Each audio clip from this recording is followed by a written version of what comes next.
This is my garage, and it's empty. Well, that changes today because I've just bought another car to save from salvage. And this one is going to be a lot of work and it's going to take me out of my comfort zone. But I am up for it and looking forward to the challenge. Oh no, this is worse than I thought. It's smashed the windscreen. The driver's airbag has been blown. This bracket appears bent as well. Oh, no. Oh no. So you see there's a crumple here, but oh God, I think this might be another mistake.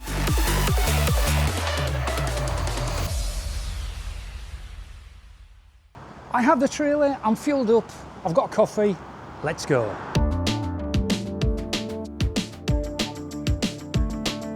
And here it is, my new purchased, a 74 plate Vauxhall Corsa Ultimate.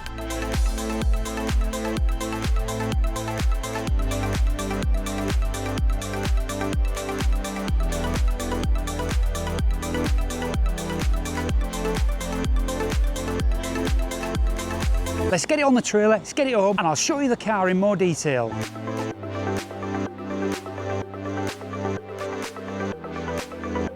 And that's the car all loaded up, so let's drive home and let's get this off and into my garage.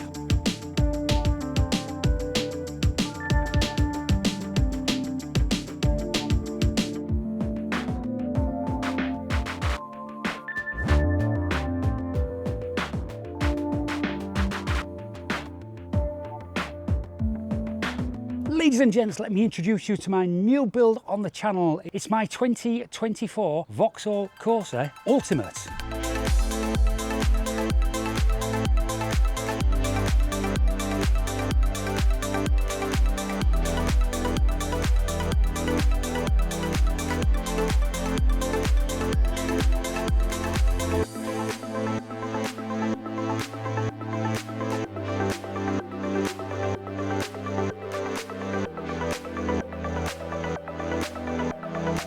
All right, enough of the good stuff. Let me take you through the bad stuff that I know about. It's going to need a new bumper and it's going to need a bonnet. Oh yeah, driver's side wing's not too pretty and neither is the passenger side. Driver's airbag, and this is where the challenge is going to be. The actual passenger airbag's gone off as well, so this is going to need a new dashboard. Oh my word, I've never done one of those before.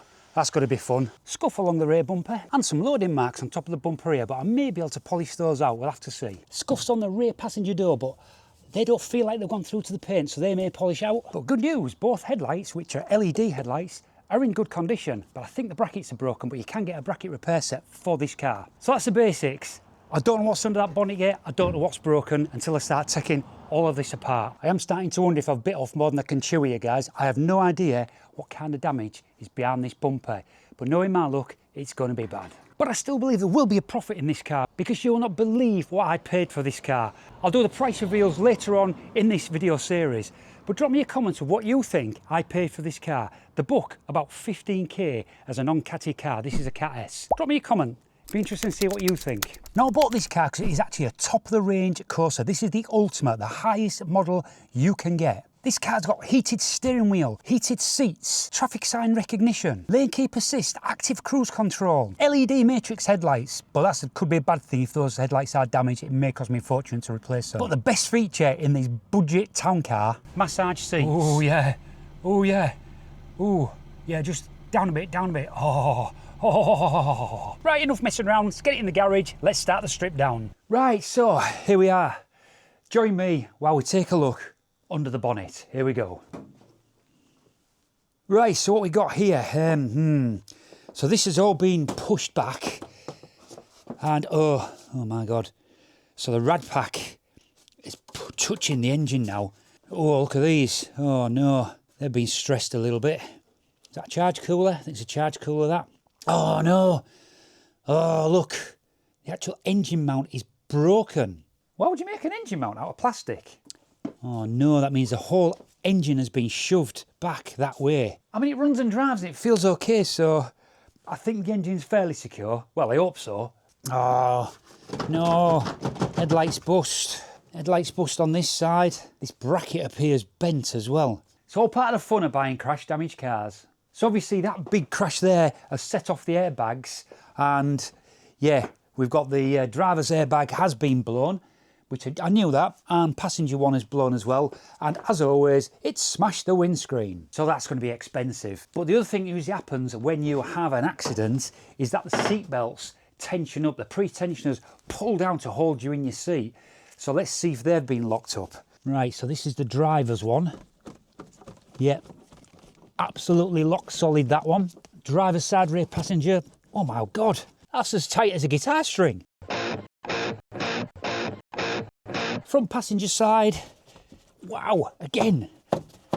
Now, this is interesting. The front passenger side one is tightened up in its position of not being used here. If that's the case, why is the passenger airbag gone off? Do these cars not have sensors in the seats to say there's somebody sat in that position, so don't set the airbag off, or just let everything go, whatever? Oh dear. Now, this is all repairable by an airbag service, which I found online, and I've been in touch with them. And they say, yes, we can actually sort that out for you. That's not a problem. What they can do, I think they can repack the driver's airbag as well, but that's not going to be a problem for me because I've already ordered a dashboard and that's coming with a driver's airbag. So that's on its way to me at the moment. Now, the other question that the Airbag Reset company has asked for is, does the SRS module need resetting? Now, I don't know if you guys know, but when you have a crash nowadays, lots of things happen. The car detects the crash. The SRS module, the safety restraint system, puts a crash marker against itself, sets off your airbags, tightens up all your seat belts and does all that. Pain in the backside. But what you need to do is, one, find the SRS module, and two, get it reset. But first of all, has this car got an SRS module? Because some cars may not have. So I've got my old TOPDON 1 Lite. I'm going to plug that in and let's see if we can find if we've got one. Right, we've connected the vehicle up, so let's auto scan. Got airbag there, look. Right, that's finished, so I'm not interested in any of this. We'll sort all this out later on. Let's have a look at the airbag one. Seat belt, return pre-tension fired, yep. Front airbags, yep. Driver's strap, level 1 driver's airbag. Right, rear right strap return. Passenger fault not recording the built-in system interface. Faults logs. So what I'm thinking here is that just all the seat belts are complaining there in the airbags, but I can't find anything saying that fault has been recorded for crash, crash data has been recorded. So I'm not sure if this does have an SRS. So what I'm going to do is, because there's a bit of time between sending them off and getting the seat belts back, I think I'm going to start on this project by taking the seat belts out and get them sent off to be reset. Oh, and don't forget, guys, you can still be in with a chance to win my RT-Diag 800 BT diagnostic scanning tool. All you need to do, go to the link in the description, click on the raffle and just buy one ticket for £1. And if you buy 5, I'll give you 2 more for free. This really helps me and helps support the channel and also gives you a chance of winning one of these. Back to the video. So I'm going to start with the driver's one because I've got a little bit of slack to play with. It's not as tight as the others and I can figure out what I'm doing then. And then it was just a matter of fighting with all the plastics. It was all clips and no screws. So I thought, until... it's got one screw in there. Oh, good job I checked that. I know I said I was going to start in the front, but the front part is linked to the back part, so I need to take this back plastic out as well. I think this should come out first. So yeah, I found that the B-pillar plastic was actually underneath the rear passenger sill plastic, which was underneath this piece of plastic, which in turn was held on by screws from this piece in the boot.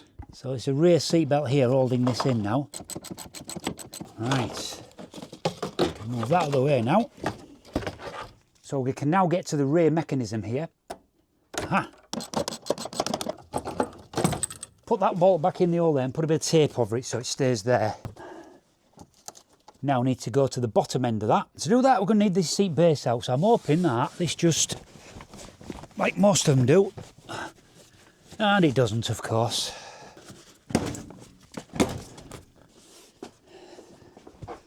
And that now gives us full access to this bolt. So now that's released, all of this should pass through this plastic piece here. And that's one belt out, there's 3 more to go. And now we've got this plastic out, we can get this one out as well.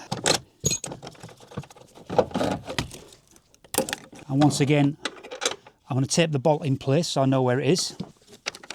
And then we can move the top part. And the last bit of the seat belt is just this spring clip. So you just need to push the spring clip back and then push the belt forward and it should just unclip like that. That's the driver's belt off. Right, I'm going to crack on and do the other side. You've seen how we do it now, so I don't need to video that. Get back to you when they're all off. And there we have it. There's all the seat belts out. Now, I've just been a little bit of Googling, and I think this car does have an airbag module. It's more than likely underneath the centre console. Now, I've got to take that out because we're going to be taking the dashboard out anyway. So let's get the centre console out and find this module. Well, I don't know where to start in here, but I want to start with this. I would think this just lifts off. Ha, I'm right. I'm right. Ah, I can see the side pans from the dashboard push into there. Right, there we go. Okay. And then there was a screw at each side holding the centre console to the actual main part of the bottom of the dash. And as for getting the centre console out, well, I was looking all over any joins or anywhere that I could prise apart, but I couldn't see any until I went into the back of the car, and then I found it all comes adrift by the back, which I managed to get loose, take out and remove from the car. Right guys, I didn't bore you with me getting the centre console out, but we've now got down and dirty, and we've got there, and what you can see there is the airbag module. Yeah, this was a bit of fun, look. That's just the centre console. As I said, this is going to be a challenge. So next, I'm going to get that out and get it on the bench. We'll have everything ready to go back to the seatbelt stroke airbag module resetting service.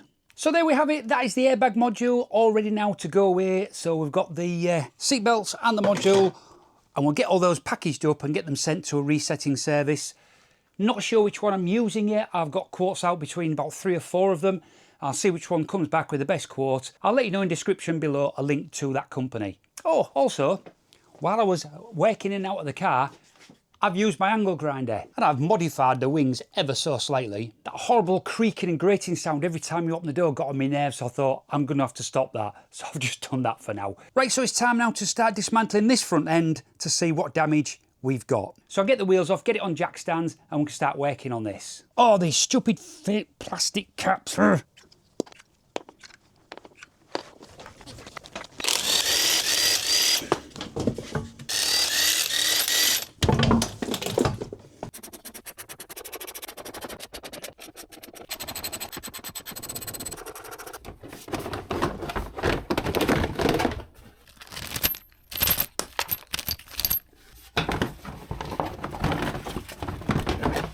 So it's now time to tackle this front end and see what damage is underneath this. Oh no, this is worse than I thought. Look, that headlight is actually broken off here, but I've got the part.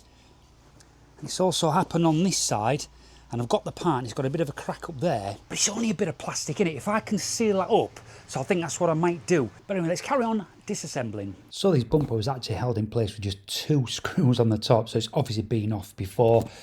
For insurance investigation, I don't know. So now it's a case of removing the top panel just off the bumper, because I think this part is actually salvageable. Unlike this bottom half of the radiator frame, which isn't. Then it's on to removing the headlights, which, to be honest, were even bolted in. Every one of the brackets that hold these in had broken, so they're basically hanging in there on the wire on the back of the headlights. So we can see more of the damage now, but what I'm hoping here, look at these. So these have crushed, and I think that's what they're designed to do. So that side and that side. And I'm hoping the chassis leg hasn't been moved, although that one looks straight. That one doesn't. Okay, that could be more expense. But we'll get to that when we've got all of this rad pack off. So next I looked at the slam panel and just removing the bonnet release from that, and then I started looking at removing the crash bar, because this was mangled, so one of the bolts was very hard to get to, but I managed with a bit of perseverance to get that off. Right, midway update for you guys. Check out these radiators. I think that one's seen better days, and these two, so that's your condenser, and that looks like the main radiator because it's got this feed back to the coolant tank. So main radiator, condenser and charge cooler, I think we can say all need replacing. So next was removing all the pipework from the radiator, condenser and the charge cooler and trying to catch any extra coolant that was there. And another update for you guys. Now we've got most of this front end off, let me just show you what I have found. So this alternator, it looks like absolutely mangled that. So I'm going to need a plug and I'm going to need a new alternator to fix that. So this, I'm assuming, is a catalytic converter because it's got these sensors top and bottom. So that's a cat. That's maybe took a hit and that's what's maybe pushed the engine. But that's going to be solid as a rock in there. I can't get this cover off. I took this cover off to expose the turbo. Everything looks good there. All these pipes haven't been touched. Everything looks like it hasn't moved. All this lot here, there's no breakages round here. So this chassis leg, looking down the length of the leg there, I can't see any crumples. Also on the outer side of the leg, I can't see any crumples there at all. So I think that leg is in position. Let's check the other one. Right, straight away, I can see that this leg isn't straight. And if I look down here, so you can see there's a crumple here. So this leg has just bent outwards a little. Only a little though. It hasn't cracked anything on this side of the leg. So I think I might be able to get that back. And you'll see in the next episode whether that's possible or not, because I bought a tool that should help me with this. Right, so let's get these wings off. I'm going to leave the bonnet on because it's such a big thing that I might just leave it on there. Otherwise I've got nowhere to put it. So let's get these wings off and then we can assess the damage behind those. So unfortunately the camera slipped here and give you a bit of a bad angle, but it's just me removing all the bolts holding that wing on, and then I move on to the other side and do exactly the same so I can remove both wings out the way. Well, there we go. That's everything off this car now. Do you think I've made a mistake here, guys? Drop me a comment if you don't think this car is worth saving, but I think it is. And I do think, because the price I paid for this, I do still think there's a profit. Right, I've decided before I buy any major panels for this car, I'm going to come to Vauxhall here and just go get some prices. And maybe I can get some exploded diagrams of the actual what's behind the bumper, or what should be there, so I can get some part numbers. So let's go inside, let's have a check. They probably won't let me film, so I'll let you know when I come back out. 20 minutes later. Right, I'm back and I've got the invoice here from Vauxhall of what it costs for these parts, so I'll just go through a few of them for you. New bonnet from them is £495. These are all plus VAT figures. So £495, that's 500 plus another 100, that's 600 quid for a bonnet. The front bumper, that made me laugh. It's a little bit of plastic. 625 plus VAT. Wings, 216. Radiator, 337. Crash bar, 251. The condenser for this, 477. And all we expected, the headlights, each £1,338, plus VAT of course. That'd be £1,600 each, right? Total bill, if I want to buy everything from there, was, including VAT, £7,457. No, I don't think I'll be doing that. Well, one thing actually, or two things, is the little bumper brackets that go between the wing and the bumper, only 12 quid. So I've ordered them because they're selling for like 15, 20 quid on eBay. Anyway, second hand, these will be brand new. Anyway, back to the video. And stay tuned to the channel, and later on in this series, I'll be doing a price reveal of everything I've spent and what this car has cost me. But for now on this episode, we've run out of time. If you had enjoyed this video, then don't forget to subscribe to my channel for more builds like this, and give me a big thumbs up for this video because it really does help with the analytics. So once again, hope you've enjoyed this video. Until the next time, stay safe.